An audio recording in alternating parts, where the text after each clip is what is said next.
Sasabihin niyo, ang nagkamali ay hindi mo ito. Isang larong masigla kung bigkasin ang bawat salita ng kanta. Mga palad na kay bagsik kung magtama sa kamay ng ating kalaro. Madudungis, amoy pawis, ngunit napakasaya. Nanay, tatay, gusto kong tinapay. Isang larong laganap lalo na sa mga batang 90s at di maitatangging kabisado rin maski ng Generation Z. Hindi kumpleto ang childhood mo kung hindi mo man lamang nalaro o napakinggan ito. Ngunit alam mo ba ang malagim na istorya sa likod ng kantang ito? Para sa episode na ito ay aking ibabahagi ang nakakahindik na katotohanan sa likod ng larong ito. Ngunit bago tayo magtungo at mawili sa buong storya, nakapag-subscribe ka na ba rito sa Night Shift Stories? Kung hindi pa, huwag kalilimutang mag-subscribe at pindutin ang notification bell at kung sakaling magustuhan ng video na ito, maaari mong i-like at i-share sa mga kaibigan mo. Disclaimer lang po, ito ay hindi orihinal na kwento o konsepto. Ito ay revision. Nakuha ang inspirasyon sa mga kwento at thread na nagkalat na o naglipa na sa Facebook at Twitter. May iba't ibang bersyon ang kwentong ito mula sa iba't ibang tao at ito naman ang sarili kong atake sa kwento. Halina't pakinggan nyo. Mayroong isang pamilya. May nanay, may tatay, ate, kuya at bunso. Si nanay ay napaka-strikto, palaging mainit ang ulo. Palaging nagagalit, naiirita, bumubulyaw kasi hindi na naman sapat ang perang kanyang ipinansusugal kasama ang kanyang mga kaibigan. Si tatay naman ay lunod sa bisyo, gabi na ito kung umuwi sa bahay. Sobra-sobra kung kumonsumo ng alak sa katawan. Minsan pa nga ay nagdodroga ito. At kapag maabutan ka pa niyang gising sa kanyang pag-uwi, malas mo sapagkat makakatikim ka ng masasakit na palo. Si ate naman ay laging nasa galaan, ginagabi rin palagi kung umuwi. Minsan naman ay halos umagahin sa kakalakwatsa. Kapag nasa bahay naman ay wala itong inatupag kung hindi ang humarap sa salamin at maglagay ng makeup, ng lipstick at kung ano-ano pang pampaganda. Laging inaasa nito sa bunso ang mga gawaing bahay na dapat ay para sa kanya. Si kuya naman ay puro pagbubulakbol lamang ang alam. At kapag wala nang magawa at nabuburyo na, ayon, si bunso ang pinagtitripan. Walang pangarap sa buhay at walang pakialam sa gawaing bahay. Si bunso ang parating kawawa. Siya ang naglalaba, naglilinis, nagluluto. Siya ang gumagawa ng lahat ng trabaho sa bahay. Di niya magawang makapagsumbong dahil isa siyang pipe. Oo. Nakakalungkot isipin pero pinanganak si bunso na di nakakapagsalita.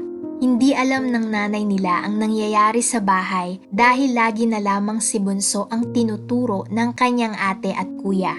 Lagi siyang pinapahamak ng mga ito. Si bunso ay isang babae. Kapag umuuwi ang tatay nila, kapag ito ay lasing, lagi niyang naaabutan ang bunso na naghuhugas ng pinggan. Dahil nga nasobrahan sa alak at wala sa katinoan ang tatay, ay lagi nitong binubugbog si bunso. Walang nakakaalam kasi nga hindi makapagsumbong si bunso sa kanyang ina. Si nanay naman, akala niya, kaya nagkakapasa si bunso sa iba't ibang parte ng katawan ay dahil nga sa puro laro at kakulitan ang inaatupag nito. Kaya naman palagi niya itong kinukulong sa cabinet upang magtanda. Ang kanyang ate at kuya ang may pakana nito. Binabaliktad nila ang kanilang bunsong kapatid. Kesyo raw si bunso ay tamad at hindi mautusan sa gawaing bahay. Puro lang daw laro ang ginagawa ng bunso kapag wala ang kanilang mga magulang. Isang araw, wala ang tatay, nanay at si ate. Silang dalawa lamang ng kanyang kuya ang naiwan sa bahay. Katakot-takot ang nangyari. Inaya siya ng kanyang kuya sa kama at walang awa itong ginahasa. Pinasukan din ito ng kung ano-anong bagay sa sensitibong parte na siyang ikinasira ng kanyang pagkababae. Iyak ng iyak si bunso. Pagkatapos magparaos ng kuya ay lumabas ito ng kwarto na tila walang nangyari. Iyak lamang ng iyak si bunso habang nasa kanyang kwarto. Nang sumapit ang gabi, dahil sa natalo ang tatay niya sa sugal, Umuwi ulit ito ng lasing at wala sa maayos na pag-iisip. Pumasok ito sa loob ng kwarto ni Bunso at pinalo niya ito ng pinalo. Siya raw kasi ang nagdadala ng malas sa buhay nila. Isang malas daw ang magkaroon ng anak na Pipe. Ang buong akala noon ni Bunso nang pumasok ang kanyang ama sa kwarto ay may dala itong pasalubong para sa kanya pero hindi pala. Nang lumabas na ng kwarto ang kanyang ama ay iyak lamang siya ng iyak dahil sa ginawa sa kanya ng kanyang kuya pati na ng kanyang ama. Isang malalim na gabi habang namamaga at masakit ang katawan. Nakapag-isip-isip si Bunso. Buo na ang kanyang desisyon. Naisip niyang magpakamatay na lamang dahil kahit anong gawin niya ay walang nagpapahalaga sa kanya. Hindi siya itinuturing bilang pamilya. Wala siyang maramdamang kahit nakatiting na pagmamahal mula sa kanila. Ni hindi man lang makita ang kanyang kabutihang ginagawa sa loob ng bahay. Wala siyang kakampi sa mundong ito. Nakakatakot man, ngunit buo na ang desisyon nito. Ngayong gabi ay kikitilin ni Bunso ang sarili niyang buhay. Pero bago iyon, ay nagsulat muna siya ng tula. Isang tula na kalaunan ay naging larong pambata. Naging kanta na patok sa grupo ng manlalaro. Ang akala ng lahat ay isang ordinaryong laro lamang ito. Ngunit may nakatagong kwento sa likod ng tulang sinulat ni Bunso. Nanay, tatay, gusto kong tinapay. Ate, kuya, gusto kong kape. Lahat ng gusto ko ay susundin ninyo. Ang magkamali ay pipingutin ko. Naintindihan mo ba ang mensahe ng tula? Ang ibig sabihin daw nito ay sa araw ng kanyang lamay ay gusto niyang humingi ng tinapay at kape mula sa kanyang mga magulang at sa kanyang ate at kuya. Nais niya na kahit sa libing man lang ay bigyan siya ng oras ng kanyang pamilya. Bigyang halaga.